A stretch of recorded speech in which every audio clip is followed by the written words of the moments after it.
This RDS, conference will now be recorded. relational database, RDS, relational database service. RDS क्या है? It is a database.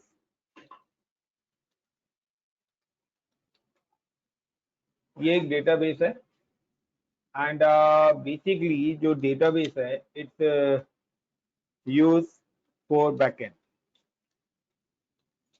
जो कि backend में हमारा use होता है। बैकएंड का मतलब क्या होता है कि गाइस फ्रंट एंड में ऑलवेज आपकी जो है ना वेबसाइट होती है। फ्रंट एंड में ऑलवेज आपकी क्या होगी? वेबसाइट होगी। और बैकएंड में ऑलवेज आपका काम करता है डेटाबेस। अब डेटाबेस का काम क्या है? बेसिकली डेटाबेस का काम है स्टोर इंफॉर्मेशन, यानी कि आप ऑनलाइन कोई भी फॉर्म वगैरह भरते हो, ठीक है ना, तो वो सारी की सारी इंफॉर्मेशन आपकी बैकएंड में सेव होती है। यानी कि अगर आपने कोई एक फॉर्म आया जिसके अंदर आपके पास नेम है,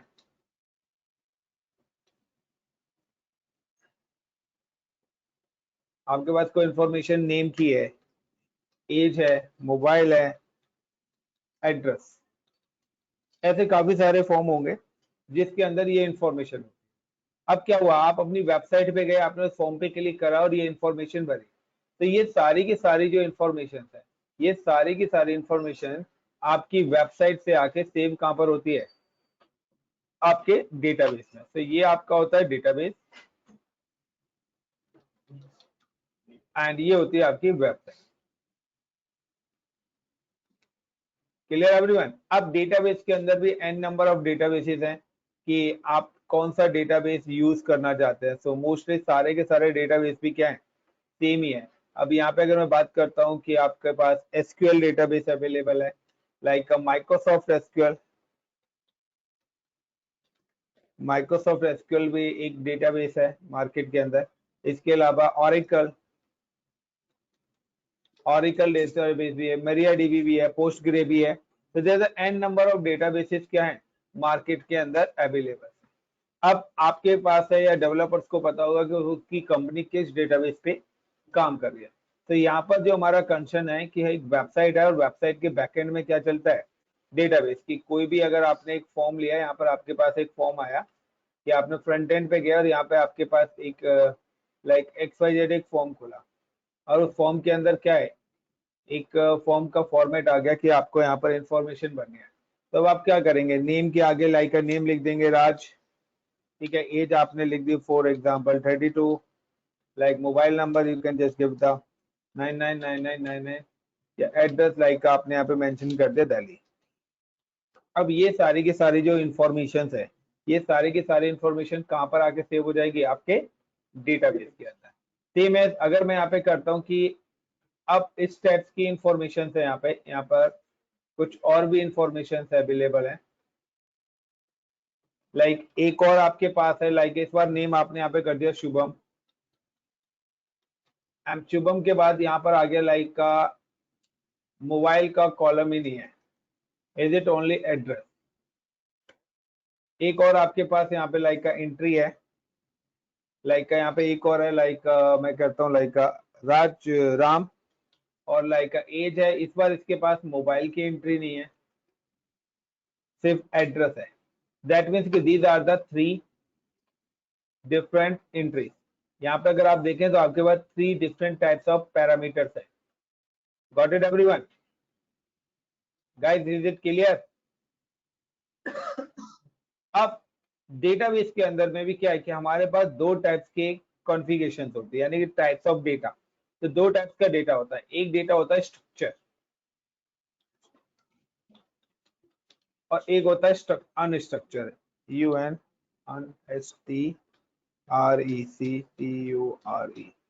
एक होता है अनस्ट्रक्चर, तो स्पेलिंग देख लेना। अब स्ट्रक्चर अनस्ट्रक्चर का मतलब क्या है कि गाइस देखिए डेटाबेस जो आप बना रहे हैं, तो यहाँ पर भी क्या है? डेटाबेस एडमिनिस्ट्रेटर काम करता है, यानी कि एसक्यूएल डेवलपर।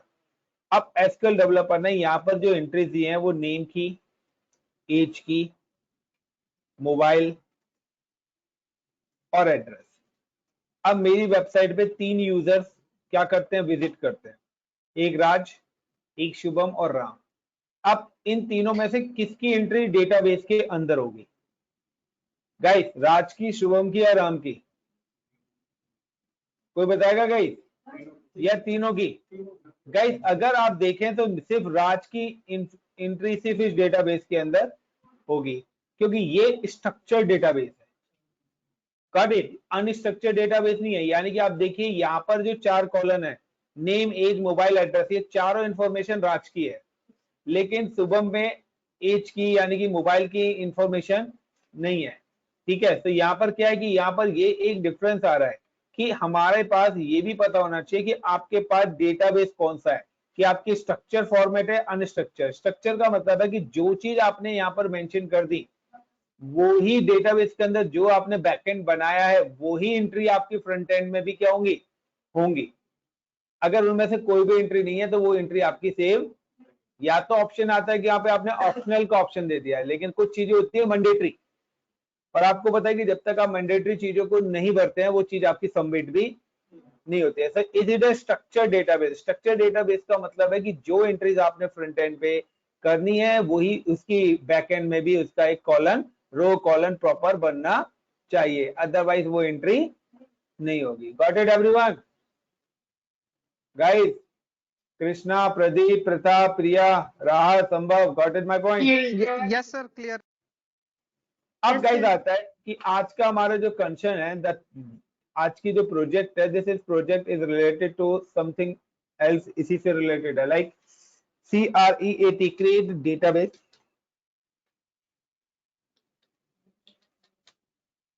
हमें एक डेटाबेस क्या करना है, क्रिएट करना है, and connect with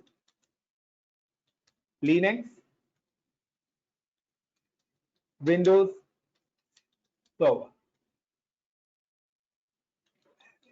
server, deploy in cloud और ऑन प्रीमाइस। चाहे वो सर्वर कहीं भी किसी भी लोकेशन पर आपके पास हो, वो क्लाइंट आपका, यानी कि अगर मैं यहाँ पे बात कर लेता हूँ क्लाइंट की, कि वो क्लाइंट जो भी डेवलपर है, यानी कि वो डेवलपर जरूरी नहीं है कि क्लाउड के सर्वर पे हो सकता है वो अपने लैपटॉप पे अपने घर में काम कर रहा हो, या सुनो, तो मुझे उसके लैपटॉप के साथ भी क्या करनी है, एक कनेक्टिविटी एग्जीक्यूट करनी है। इस लैब को एग्जीक्यूट करने के लिए यहाँ पर क्या कॉन्सेप्ट है, सबसे पहले we have create a one database. हम एक डेटाबेस क्या करेंगे, क्रिएट करेंगे। गाइस जब भी आप डेटाबेस क्रिएट करेंगे तो it give you the option, ये आपको ऑप्शन देगा कि आप जो डेटाबेस बनाना वालते हैं वो कौन से बनाना चाहते हैं। लाइक आप RDS बनाना चाहते हो, PostgreSQL बनाना चाहते हो, SQL बनाना चाहते हो, Oracle बनाना चाहते हो, सारे ऑप्शंस आपको मिलेंगे। दूसरा, इसके अलावा एक चीज ध्यान रखना कि कभी भी आप जब भी RDS की प्रैक्टिस करते हो तो फ्री टायर आपको लेना है। अगर गलती से भी आपने पेड ले लिया तो मिनिमम जो बिल बनेगा इज इट $500, $500 मिनिमम है। 500 to 1500, $1500 के बीच का बिल है। अगर आप फ्री टायर भी लेते हो तो भी आपका $14 का बिल बनेगा। तो ये चीज यहाँ पे ध्यान रखना, क्योंकि डेटाबेस का अगर आप लैब एग्जीक्यूट कर रहे हैं तो डेटाबेस की लैब बड़े ध्यान से आपको। दूसरा, फ्री टायर्स के अंदर काफी सारी जो लिमिट्स है ना वो ब्लॉक है, यानी कि आप मल्टी जोन नहीं बना। फ्री टायर्स में उसने कुछ लिमिटेशंस दे रखी है, उसी लिमिटेशंस के अकॉर्डिंग से आपको क्या करना पड़ेगा, काम करना पड़ेगा। तो अब आता है कि डेटाबेस, जब भी आप डेटाबेस बनाएंगे ना तो डेटाबेस के अंदर आपसे क्या क्या चीजें पूछेगा, लाइक कि सबसे पहले तो आपके पास डेटाबेस में आ गया रीजन, आप किस रीजन में बनाना चाहते हो। देन नेम, डेटाबेस क्या नेम आप रखना चाहते हो, आप क्या पासवर्ड उसका रखना चाहते हो, अपने डेटाबेस पे लॉगिन करने के लिए नेम और पासवर्ड रिक्वायर्ड है। देन लाइक किस जोन में बनाना चाहते हो, मैं यहाँ पे ले लेता हूँ जोन ए, मैं जोन ए में, क्योंकि सिंगल जोन का ऑप्शन आएगा फ्री टायर के अंदर।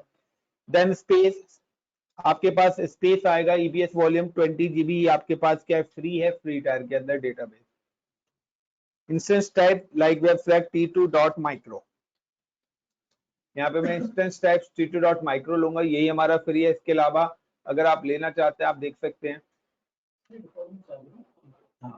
देन आपके पास T2.micro के बाद अब यहाँ पे आपके पास ऑप्शंस और क्या आएंगे, सिक्योरिटी ग्रुप। तो you can create security group और सिलेक्ट सिक्योरिटी ग्रुप।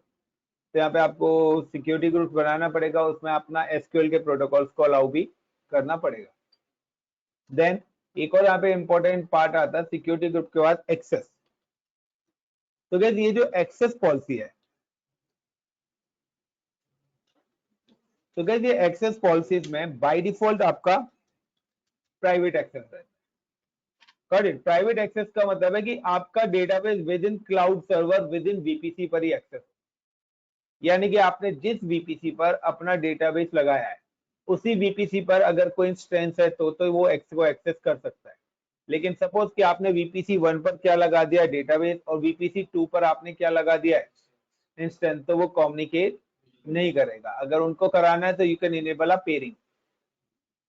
हो सकता है कि आपने सिंगापुर में क्या बना दिया है, अपना डेटाबेस, और यूएस में आपने इंस्टेंस है, तो अब आपको दोनों को कम्युनिकेट कराना है तो आपको पेयरिंग करनी पड़ेगी बिटवीन वीपीसी। देन अब यहाँ पर आता है कि अगर आप चाहते हैं कि आपका डेटाबेस तो क्लाउड पे है लेकिन आपकी मशीन आपका पर्सनल लैपटॉप है, it's not a part of cloud, वो आपके घर से आपके वाईफाई से कनेक्ट है, यस और नो, और वो आपका क्या पब्लिक लिया, सो यहाँ पर आपको क्या है, पब्लिक एक्सेस भी देना पड़ेगा अगर आप क्या है। तो बट मैंने यहाँ पे क्या लिखा है, cloud deploy server deploy in cloud और ऑन प्रोमाइस, यानी कि मुझे यहाँ पे कनेक्ट भी करना है लेकिन वो सर्वर ऑन प्रोमाइस में सपोज करिए मेरा लैपटॉप है, तो मैं क्या करूंगा, प्राइवेट की जगह इसको पब्लिक एक्सेस दूंगा। और जब भी हम पब्लिक एक्सेस देते हैं तो पब्लिक में प्राइवेट और पब्लिक दोनों एग्जीक्यूट हो जाते हैं। Clear guys? तो हाउ टू क्रिएट डेटाबेस, सबसे पहले मैं डेटाबेस क्रिएट कर रहा हूं, नाम login with portal and click on RDS. You can search RDS, Relational Database Service. The database RDS is a collection of database. It is a structured database. ये सारे के सारे स्ट्रक्चर्ड है। अगर मैं चाहता हूं कि ये सारी की सारी एंट्रीज हो जाएं, तो उसके लिए हम DynamoDB यूज करते हैं, नो स्ट्रक्चर, यानी कि नो एसक्यूएल डेटाबेस, यानी कि कोई भी एंट्रीज उसके अंदर हो सकती है। तो अभी हम बात कर रहे हैं स्ट्रक्चर्ड डेटाबेस की। तो स्ट्रक्चर डेटाबेस की अगर मैं बात करता हूं, नाउ क्लिक ऑन डेटाबेसेस। अभी कोई भी डेटाबेस नहीं है, नाउ हम just click on create database. अगर देखिए it's show the list of the databases, ये 6-7 डेटाबेसेस आ रहे हैं, आप कौन सा डेटाबेस एग्जीक्यूट करना चाहते हैं।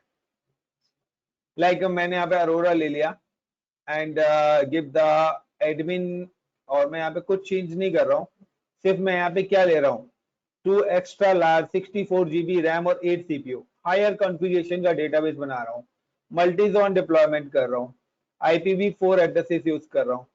नाउ यू कैन सी कि यहाँ पर अगर कॉस्ट है अप्रोक्सीमेटली $862, ये आपकी कॉस्ट आ रही है। Got my point? तो आपके ऊपर है कि अगर आपने यहाँ पर देखिए, अगर आपने यहाँ पर कुछ चीजें चेंज करी, आपने यहाँ पर क्या करा, suppose you are coming here और आपने यहाँ पर आके मैं आता हूँ, मैं थोड़ा सा और भी हाई कॉन्फ़िगरेशन पे अगर मैं चला जाता हूँ, लाइक मैं अगर 8 की जगह 16 CPU या और 128 GB रैम ले लेता हूँ, दैट मीन्स कि मेरी हार्डवेयर कॉन्फ़िगरेशन क्या हुई, इंक्रीज हुई। सिंपल सा है कि आप अगर अपने लैपटॉप की हार्ड डिस्क को इंक्रीज भी करेंगे या स्टोरेज को इंक्रीज करेंगे तो कॉस्ट बढ़ेगी। इसी तरीके से देखिए मैंने इसका हार्डवेयर इंक्रीज करा तो मेरी कॉस्ट कितनी हो गई, $2000 अप्रोक्सीमेटली। तो गाइज ये चीज थोड़ा सा ध्यान रखना कि अगर आप कभी भी डेटाबेस करें तो यहाँ पर जो फ्री डेटाबेस है वो ओनली एसक्यूएल ही है। तो आप एसक्यूएल सिलेक्ट करिए और एसक्यूएल के अंदर भी अगर आप आते हैं तो यहाँ पर आप देखिए कि आपकी जो अप्रोक्सीमेटली जो कॉस्ट आएगी वो 2300 USD डॉलर आ रहा है। अब यहाँ पर भी अदर चीजें भी आ रही है। अब इसके अंदर क्या है, आप अपनी कॉन्फ़िगरेशंस को चेंज करना चाहते हैं, इनपुट आउटपुट पर सेकेंड, स्टोरेज उसने क्या लिया है 400 GB, जो कि अपने आप में एक बहुत बड़ा स्टोरेज है। आप अब अपनी नीड के अकॉर्डिंग अगर आपने यहाँ पे ले लिया, लाइक नहीं मुझे तो 1 TB स्टोरेज चाहिए अपने डेटाबेस के लिए, यानी कि अप्रोक्सीमेटली 1000 GB, तो उसी के अकॉर्डिंग आपका प्राइस क्या हो जाएगा, और भी ज्यादा इंक्रीज होता है। तो गाइस ये चीज थोड़ा सा ध्यान रखना जब आप इसकी लैब करो। बट कोई नहीं, मैं बस सस्ते में निपटा देता हूँ तुम लोगों को। तो आप जब भी लैब करो तो आप एसक्यूएल करने के बाद यहाँ पे एक ऑप्शन आ रहा है फ्री टायर, आप इस वाले ऑप्शन पे सेपरेटली क्लिक करो। कॉर्डिनल पॉइंट्स, आपको क्या करना है, क्लिक करना है फ्री टायर पे। अब फ्री टायर पे क्लिक करने के बाद अब ये आपको सिर्फ वही ऑप्शन दिखाएगा जो फ्री टायर लिमिट के अंदर अवेलेबल होंगे। तो यहाँ पे गाइस देखिए, अब मैं आता हूँ लाइक मल्टी जोन, अपने आप हाइड कर दिया इसने। डेटाबेस नेम लाइक मैंने यहाँ पे कर दिया ICCP Infotech। Then user name admin ही रहने देता हूँ। Now give the password of the database. तो डेटाबेस का password PASSWORD and PASSWORD, password ही मैंने रख दिया है। इंस्टेंसेस, तो यहाँ पर देखिए, यहाँ पर जो फ्री लिमिट है वो DB T3 माइक्रो एक तो लिखा आ रहा है, या T2 डॉट माइक्रो। सो हम लोग T2 डॉट माइक्रो ले लेते हैं क्योंकि हमें बताया कि T2 डॉट माइक्रो हमारा फ्री टायर है। Then storage, it give the 20 GB free storage only. Got it. अगर आप 20 GB से अब लेके जाएंगे तो भी आपके क्या होंगे, charges applicable. Auto scaling features को मैं अनचेक कर देता हूँ। हम लोगों ने ऑटो स्केलिंग पढ़ा और आपको पता है क्यों यूज है। कनेक्ट टू EC2 इंस्टेंस, तो मैं अभी डोंट कनेक्ट, मैं नहीं चाहता कि ऑटोमेटिकली कनेक्टिविटी हो, हम चाहते हैं मैनुअली कनेक्टिविटी हम करें, हमारी मर्जी हम किससे कनेक्ट करें और किससे ना करें। VPC, so now choices है कि आप कस्टम VPC यूज करना चाहते हैं default. Right now I am using a default VPC। Then subnets is equal to default. अब यहाँ पे आ रहा है एक्सेस पॉलिसीज। तो बाय डिफॉल्ट क्या है कि पब्लिक एक्सेस पॉलिसीज नो हो रखी है, that means only with in VPC communication होगा। बट मैं चाहता हूं कि वर्ल्ड वाइड एक्सेस हो, ऑन प्रीमाइस में भी और वो भी। तो यहाँ पर मैं क्या कर रहा हूँ, पब्लिक एक्सेस पॉलिसी को यस करो। The RDA assign a public IP address to the database. यहाँ पर आपके डेटाबेस को एक पब्लिक IP मिलेगा, लेकिन अगर नो रहता है तो आपके डेटाबेस को कोई भी पब्लिक IP एग्जीक्यूट नहीं होगा। Amazon EC2 instance and other resources outside the VPC, यानी कि विद इन VPC, यानी कि क्लाउड के VPC पे आपने कोई वर्चुअल मशीन बना रखी है वो, लेकिन आउटसाइड द VPC का मतलब आपका खुद का घर का ऑन प्रीमाइस का laptop can connect to your database. वो भी आपके डेटाबेस से क्या हो सकता है, कनेक्ट हो सकता है। अगर आप क्या करते हो, यस करते हो। अगर आपने पब्लिक एक्सेस नहीं दिया तो क्लाउड की VM के साथ तो ये कनेक्ट हो जाएंगे, got it my point, but other से नहीं होंगे। Now security group, so create a new, I'm create a new security group. Give the security group name is like SQL DB, SQL database SG, got my point। SQL database SG और आप किस zone में बनाना चाहते हैं। So free tier है, आपके पास single zone ही यहाँ पर एग्जीक्यूट होगा। देन यहाँ पर अब क्या आ रहा है, एक एडिशनल सेटिंग्स पे आ रहा है। एडिशनल सेटिंग्स में जो पोर्ट नंबर है डेटाबेस के लिए 3306 बाय डिफॉल्ट पोर्ट है। SQL का जो डिफॉल्ट पोर्ट है वो 3306 आपका पोर्ट है। Now I am just come to additional configuration. तो यहाँ पर मैं डेटाबेस का नाम दे देता हूँ। आप जो भी डेटाबेस का नाम दे, यहाँ पे देता हूँ SIMPLE, सिंपल, यानी कि डेटाबेस के अंदर जो आप डेटाबेस बनाओगे, गॉट इट। तो एक हार्डवेयर डेटाबेस बन रहा है, उसके अंदर भी छोटे छोटे डेटाबेसेस आप अपने क्रिएट कर सकते हो। तो मैंने यहाँ पे दे दिया सैंपल, या मैं यहाँ पे दे देता हूँ look like database name INDIA India, got it. तो मैंने यहाँ पे दे दिया इंडिया। ये मैं चाहता हूँ कि मेरे इस डेटाबेस के अंदर एक डेटाबेस बना के आया with the name of India के नाम से। एंड देन बैकअप 7 डेज का बाय डिफॉल्ट बैकअप होता है। मैं अनचेक कर रहा हूँ, मॉनिटरिंग अनचेक कर रहा हूँ गाइस, तो आपकी मर्जी है। और अप्रोक्सीमेटली मेरी जो कॉस्ट है वो $20 USD डॉलर आ रही है फॉर अ मंथ, एक महीने की है ये कॉस्ट। तो अब आप कैलकुलेट कर सकते हैं कि अगर आपने 1 घंटे ऑन रखा तो कितना बिल आपका बनेगा। अप्रोक्सीमेटली मेरे हिसाब से 5-10 रुपीज ही बनेगा, इससे ज्यादा नहीं बनेगा। $20 को भी आप डिवाइड करेंगे 24 घंटे में तो इससे ज्यादा नहीं। बट फिर भी यहाँ पे फ्री लिमिट आ रही है कि in single availability zone T2 dot micro और T3 माइक्रो पर या T4G माइक्रो इंस्टेंस पर 20 GB आपके फ्री है फॉर 12 मंथ। तो ये 750 आवर्स आपको फ्री लिमिट मिलती है। Now create a database. Database create होने में अप्रोक्सीमेटली 5 to 10 मिनट्स आपके लगेंगे इसको एग्जीक्यूट होने में। तो जब तक हम क्या करते हैं, now we are move to another part. Clear everyone, how to create database. Everyone, is it clear now? अब नेक्स्ट पॉइंट आता है आपका कि हम लोगों ने एक डेटाबेस तो बना लिया। अब डेटाबेस की कनेक्टिविटी, तो जब हमने डेटाबेस बनाया तो ऑलरेडी हमारे पास एक वीपीसी बना हुआ था, और हम लोगों ने क्या किया था, जब डेटाबेस बनाया तो हमने एक अपना सिक्योरिटी ग्रुप भी एग्जीक्यूट करा, और हमने क्या करा कि अपने डिफॉल्ट वीपीसी से डेटाबेस को कनेक्ट करा एंड इस सिक्योरिटी ग्रुप से भी डेटाबेस को कनेक्ट करा। तो this is my VPC and it's my SD security group. Now I M create a virtual machine. अब मैं यहाँ पे क्या कर रहा हूँ, 2 वीएम क्रिएट कर एंड 1 वीएम फॉर लिनक्स, क्योंकि मैं लिनक्स के साथ भी कनेक्टिविटी बता रहा हूँ, तो एक लिनक्स की वीएम क्रिएट कर रहा हूँ ना, अनदर फॉर विंडोज, और एक विंडोज की वीएम भी यहाँ पे क्या कर रहा हूँ, एग्जीक्यूट कर रहा हूँ।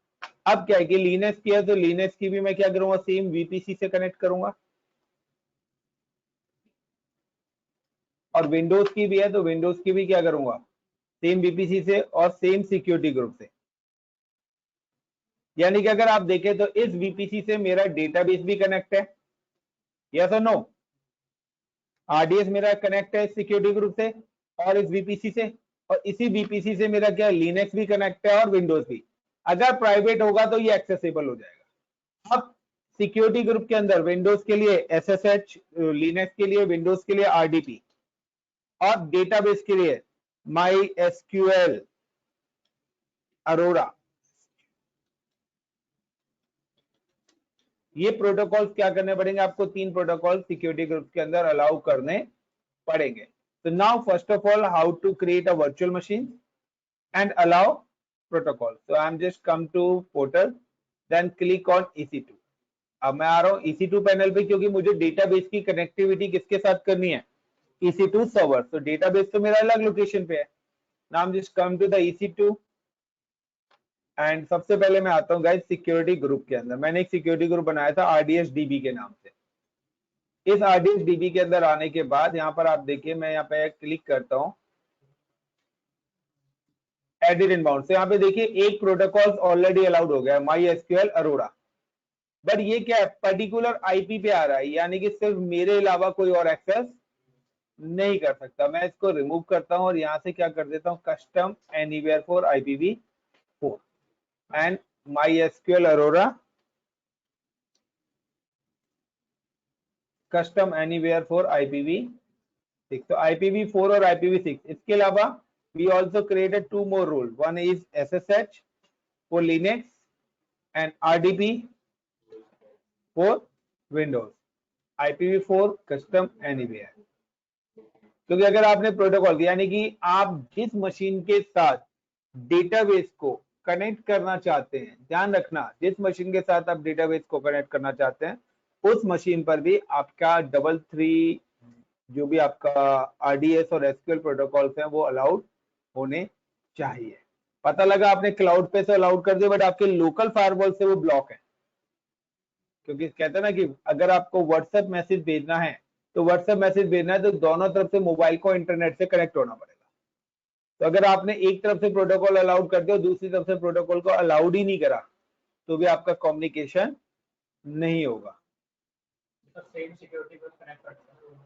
मैंने सेम कर दिया, बट इंडस्ट्री में हो सकता है अलग अलग आप बनाएं, क्योंकि कुछ रूल्स ऐसे हो सकते हैं कि आप उस मशीन को एक्स्ट्रा रूल देना चाहते हैं, HTTP और HTTPS भी। अगर आपने वही सिक्योरिटी ग्रुप सबके साथ कनेक्ट कर दिया तो क्या वो HTTP सबके लिए अलाउड हो जाएगा? तो यहाँ पे कस्टमाइजेशन है ना।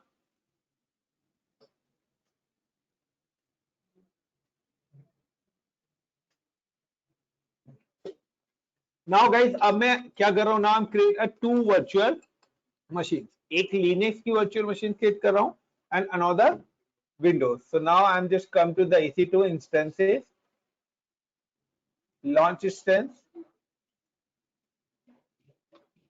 give the name like LINUX Linux Raj. मेरा कोई राज यूजर है जो कि लिनक्स पे काम कर रहा है।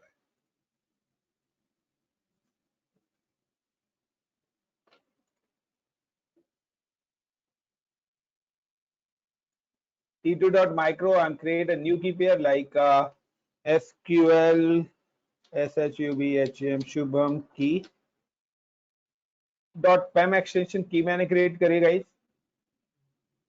नेटवर्क, तो नेटवर्क आपको पता है कि डेटाबेस को मैंने डिफॉल्ट पे लिया है, तो डिफॉल्ट ही सिलेक्ट कर रहा हूं। Got it. अगर मैं कस्टम पे लेता तो कस्टम, लाइक जोन ए या zone B, so I am selecting zone A. Enable a public IP security group. So now choice is here. You can create a new security group for each virtual instance. Yeah, you can select a common. So मैंने यहाँ पे common वाला security group select कर रहा हूँ.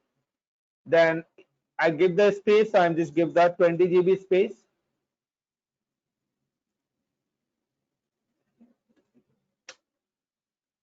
And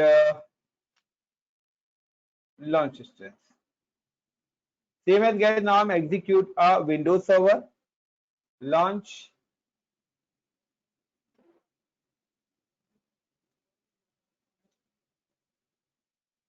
like यहाँ पर है मेरा दिस इज विंडोज सर्वर और यहाँ पे कोई SHUBHM शुभम नाम का यूजर है जो कि किस पे काम कर रहा है, विंडोज पे। ये विंडोज सर्वर भी हो सकता है, विंडोज 10 भी हो सकती है।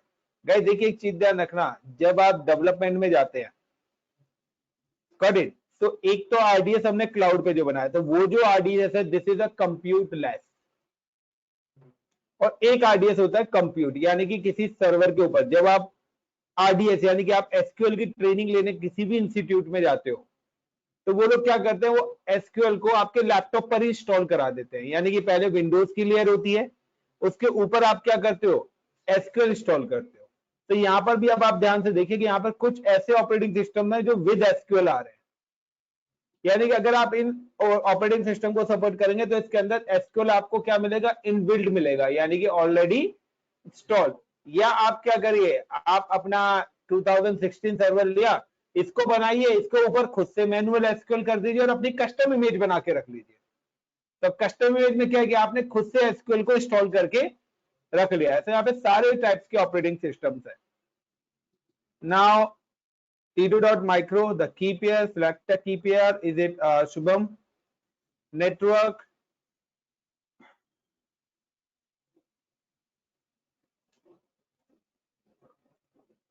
Public IP, enable, select the existing security group and launch.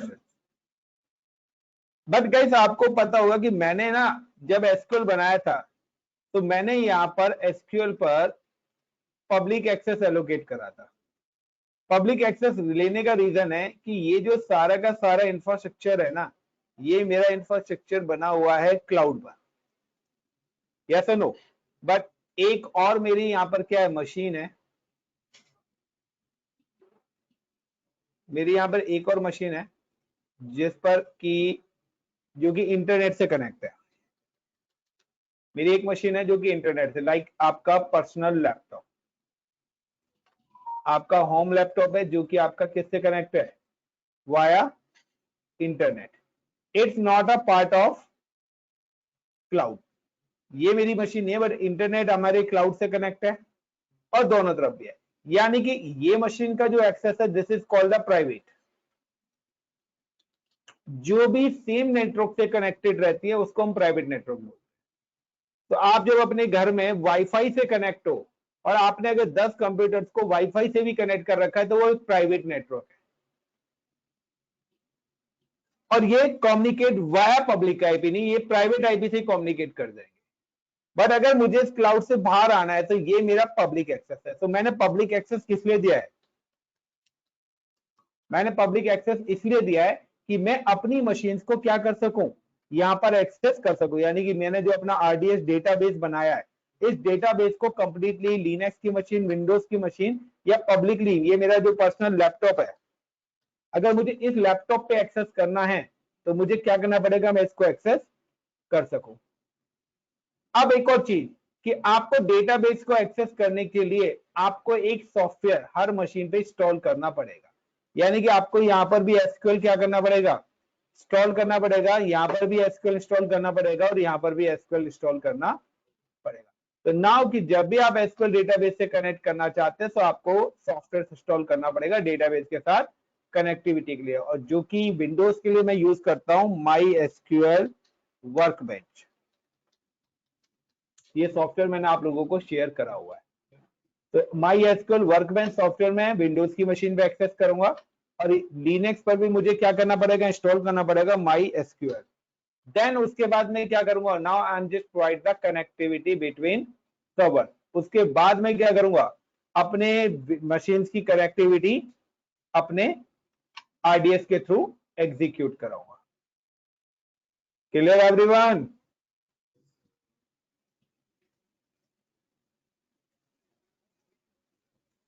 तो ये तो हो गई प्राइवेट, लेकिन मुझे अगर पब्लिकली एक्सेस देना है तो पब्लिकली मुझे अगर एक्सेस देना है तो पब्लिक एक्सेस मेरा वाया इंटरनेट जाएगा।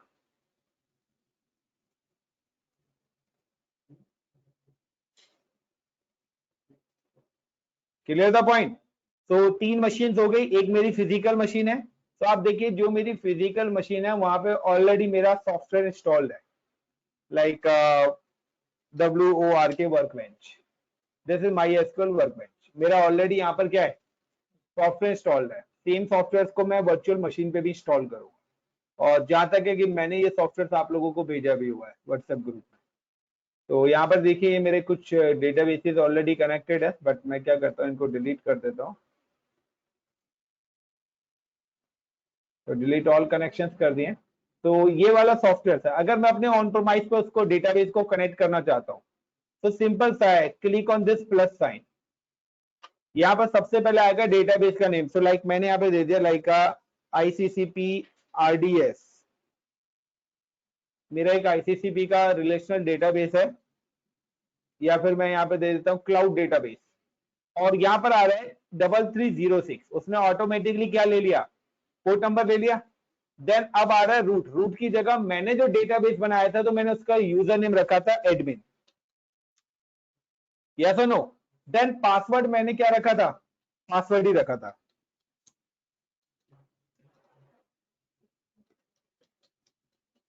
पासवर्ड क्या रखा था, पासवर्ड ही रखा था। नाउ गाइस अब आता है होस्ट नेम। तो यहां पर आपका आएगा डेटाबेस का एंड पॉइंट, यानी कि जिसके थ्रू डेटाबेस की कनेक्टिविटी होगी। और वो एंड पॉइंट आपको कहां से मिलेगा, you can go to the RDS. जब आपका आरडीएस बन जाएगा then it generate the end point.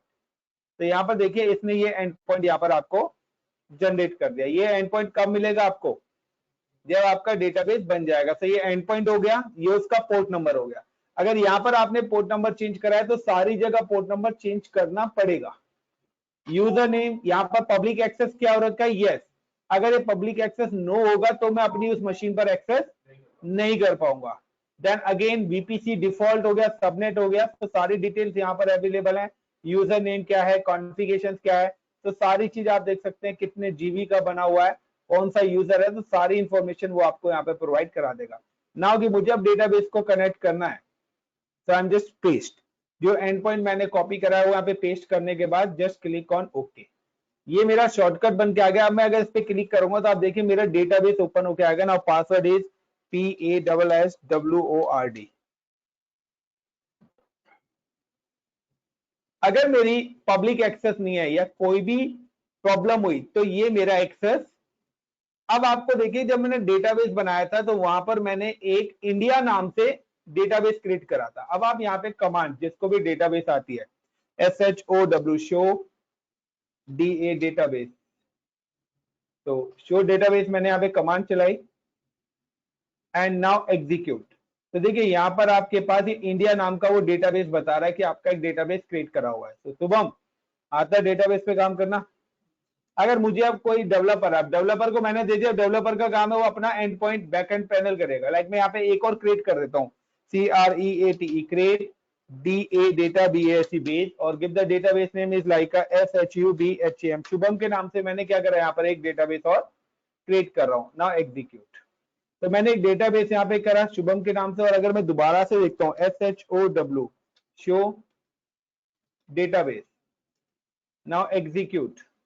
तो क्या देखिए यहाँ पर उसने बता दिया इंडिया नाम का तो मैंने डेटाबेस बनाते वक्त करा था, और दूसरा क्या करा था, शुभम अब क्रिएट करा है। अब आप क्या करेंगे, लॉगिन विद डेटाबेस और क्रिएट अ टेबल। अब आप अपनी नीड के अकॉर्डिंग क्या करेंगे, इसके अंदर टेबल क्रिएट कर सकते हैं। जो भी डेवलपर्स का काम है वो काम है। तो गाइस मैंने यहाँ पर ऑन प्रीमाइस से बनाया है। अगर ये मेरा सेंट्रलाइज्ड है तो ये मेरे को लिनक्स पे भी दिखने चाहिए, शुभम और इंडिया, यस और नो। सो क्रॉस चेक कर लेते हैं। सो now I am just login with Linux. अब मुझे अगर लिनक्स की मशीन पे ये काम करना है तो सबसे पहले मैं क्या करूंगा,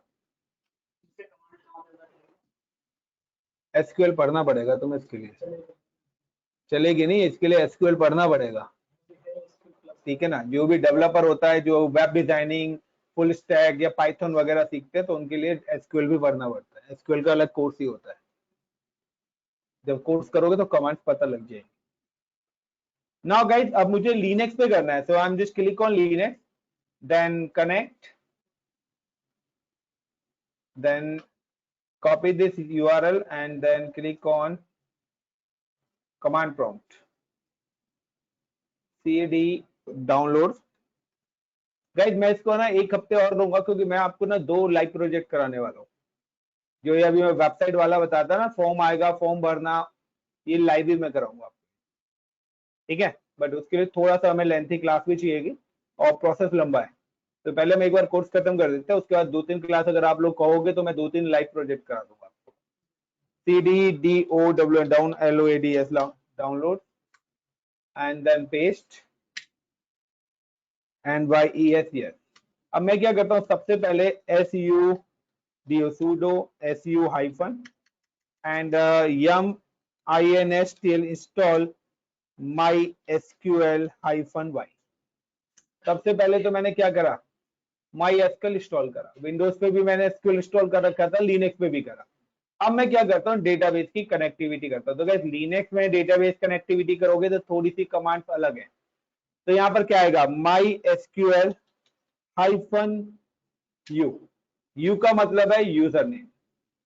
मेरा यूजर नेम क्या था, ADMIN एडमिन। देन -h का मतलब है होस्ट, यानी कि एंड पॉइंट। ये मैंने डेटाबेस का एंड पॉइंट यहाँ पे डाल दिया, सॉरी ये तो की आ गई मेरी। तो -h का मतलब है and point. So guys, I'm just come to here and again copy the endpoint.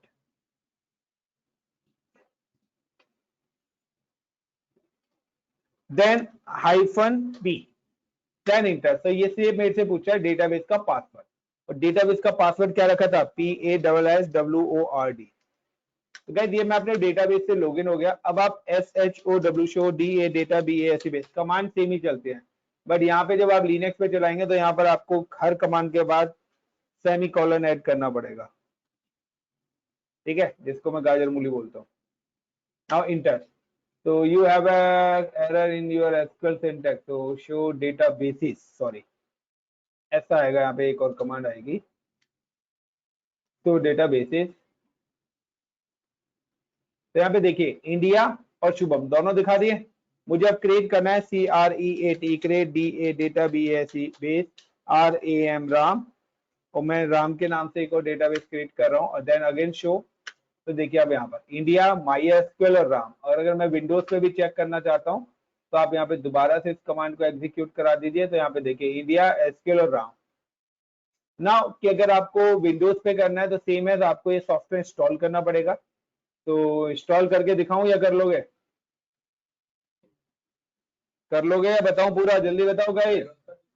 मैं पूरा बता दीजिए। पूरा ही बता देता हूँ, आई नो, मुझे पता था यार आप लोग इंडियन हो।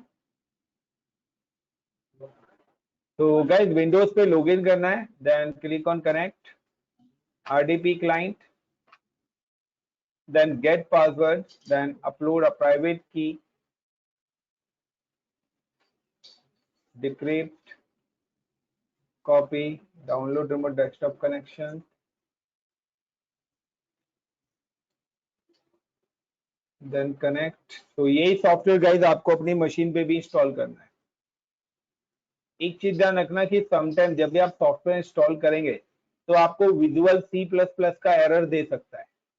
तो अगर वो विजुअल C++ का आपको एरर देगा तो पहले आपको विजुअल C++ इंस्टॉल करना पड़ेगा, देन वर्कबेंच का सॉफ्टवेयर इंस्टॉल करना पड़ेगा। तो नाउ यू कैन डाउनलोड, और इधर I am share with you, मैं आपको शेयर भी कर दूंगा, आप लोग डाउनलोड कर लें। तो CD and I'm just come to D drive। Sir Linux में हमने पोर्ट नंबर क्यों डाला था? -p पासवर्ड था वो, पोर्ट नंबर वो अपने आप ले लेता है, क्लाउड सॉफ्टवेयर। और गाइस यहाँ पर देखिए my SQL work venture, sometime आपको विजुअल सी प्लस प्लस की भी नीड पड़ सकती है। तो आई am just copy the boss software and paste. मैं पहले इस वर्चुअल मशीन पे पेस्ट कर रहा हूँ और पेस्ट करने के बाद मैं क्या करूंगा, इस पर इंस्टॉल करूंगा बाद में। या तो आप डायरेक्ट यहीं पर ही डाउनलोड कर लो इंटरनेट से, या मैंने क्या करा, अपने ऑन प्रेमाइज से कॉपी एंड पेस्ट कर लिया सॉफ्टवेयर और अपने सॉफ्टवेयर को इंस्टॉल कर लो। सर सेकंड वाले क्या नाम है सॉफ्टवेयर को इंस्टॉल क्यों करना पड़ेगा? अगर पहले वाला वर्क बेंच आपको एरर देता है, क्योंकि हर सॉफ्टवेयर की डिपेंडेंसीज होती है। आपके में अगर इनबिल्ड होगा सी विंडोज सी प्लस प्लस, तो विंडोज 11 और विंडोज 10 में एरर नहीं आएगा, लेकिन कोई विंडोज 7 या विंडो 8 यूज कर रहा है तो उसको वो एरर देगा ही देगा। तो visual C plus plus dependencies file है गाइस। तो अगर आपकी डिपेंडेंसीज फाइल्स अपलोड ही नहीं है तो वहां पे प्रॉब्लम आएगी ही आएगी। ठीक है।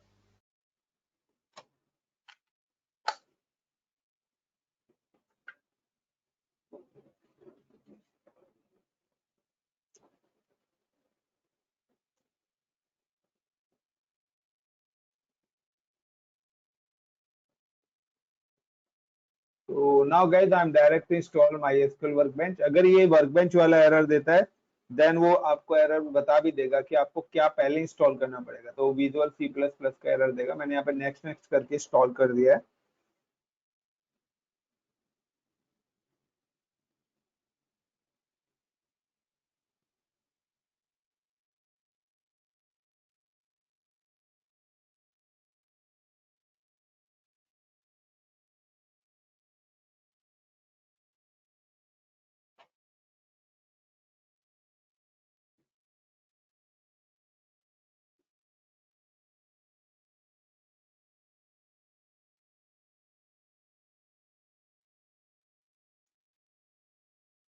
Now finish.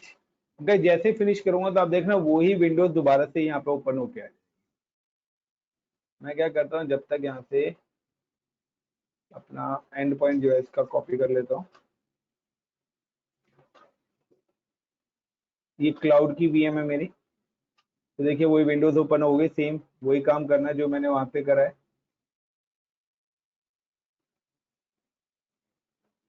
Like cloud database and endpoint admin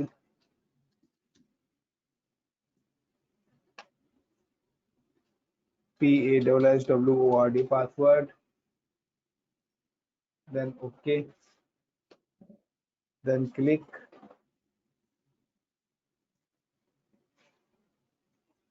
now show database।